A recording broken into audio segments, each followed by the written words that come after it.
if you were to pick one benefit to the dealerships, okay, we know it benefits consumers, but let's say from the dealership's perspective, what's the benefit you think? I would say the big benefit of having a more informed consumer is really cutting down the sales process itself. It really does streamline the process in the fact that the consumer has roughly all the information before they walk through the door. And that makes it much easier on the individual and on the sales associate. So I would say time would really be the big benefit to the automotive industry and the sales associates themselves. I think no matter what job or career you have in life, you're always selling something, whether or not you're selling yourself, you're selling a service, you're selling a need.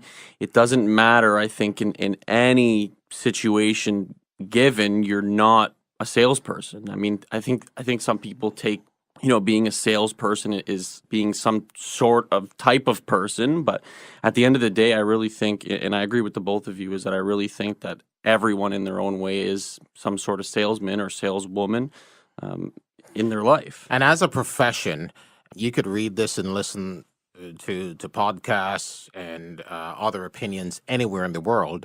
Sales is regarded as the number one profession in the world.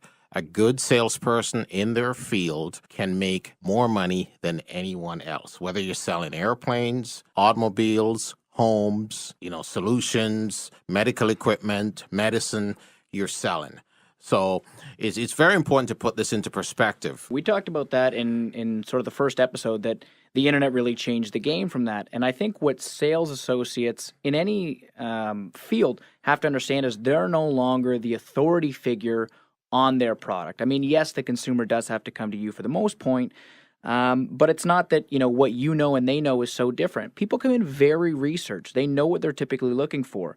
And your job now, more so than ever, is to really listen, make a connection with that person. And to guide. Well, that's exactly it. Yeah. So we're now needed as a source of guidance more than a source of information or pricing, because they have that. They can get all that information. And more importantly, Alex, what clients, as you have learned already in your short time as a service manager, clients are looking for the right person to build that relationship with. And that's what they're shopping for today. What do you think, Matt, about the whole idea of exceeding expectations?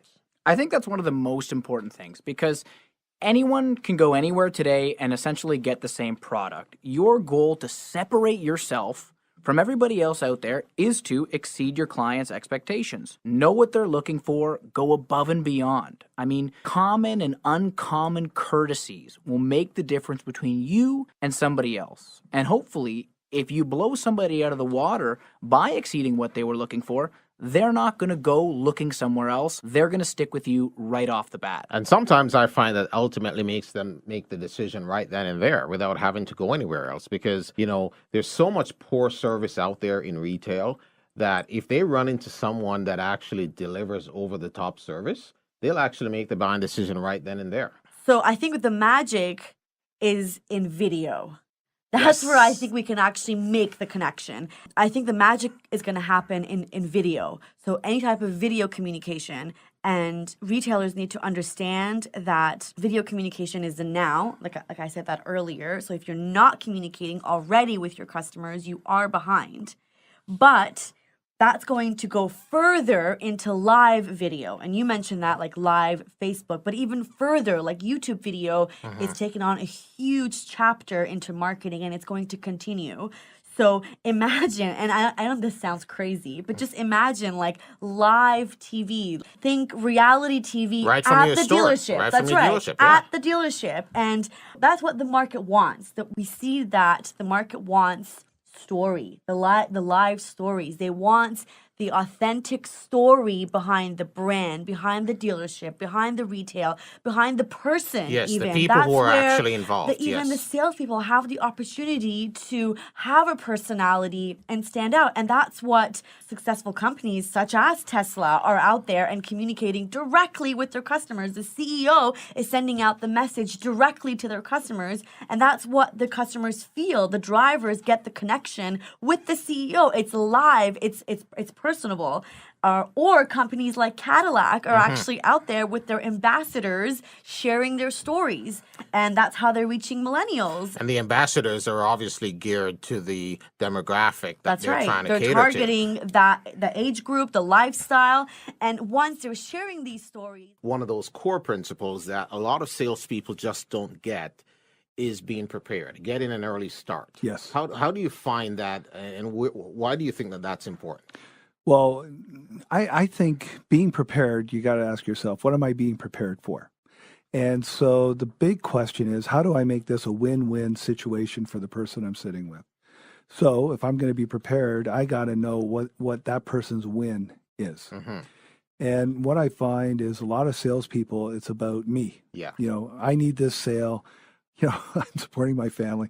No, but it really, you need to make it a win situation. So you need to understand how your solution is going to help that person win at what they're doing. Yes. So the most important question you got to ask yourself is, what is this guy's win? And many times people will just default to the easiest answer, which is money, like price. Well, Yes. this guy wins if he buys it. That's not necessarily true. You know, we look at prestigious brands, and you would know with Lexus, you know, sometimes it's not all about money. No. Sometimes it's about that, you know, cachet that goes with it. So if you were to say to me, what's the most important thing about preparation? I would say the most important thing is to show the individual you're presenting to how they win in this situation. In episode number 5, we talked about sales success and some great principles that are very important for sales success and how sales as a career is evolving and changing. In this episode, we want to talk about some personal development because I find personal development more and more today is becoming crucial to success. What's your take on personal development? How do you think it fits in with a successful sales career? Well, everything's attitude. And what it really boils down to is you got to have a positive attitude and you got to find passion in what you're doing because people feel your passion. If you're just going through the motions, they'll figure that out real quick. Yeah, people figure that real quick. And people need to feel like they're buying into something. And that leads right into point number 2 that I have on this particular list, which is plan and monitor objectives. So a lot of people make goals or set goals, you know, and they put the numbers on the sheet or put the numbers on the spreadsheet, but there's no planning and there's no checking back and monitoring to see how they're actually doing. Why is that so important for our success, you think? I think you really want to plan and monitor your goals to know where to spend your money, spend your time, where your wins are coming from, and where your losses are coming from, because you're only so limited on your resources. So where adjustments are needed, because sometimes you need to take like a self-assessment. Exactly. Right, to see if you're actually keeping pace or on track with these goals that you set. I mean, even though from a big box perspective, you know, let's say you had a goal for the second quarter, right? But, you know, March is over and you're halfway through April and it's not really happening. You know, what do you do at that point?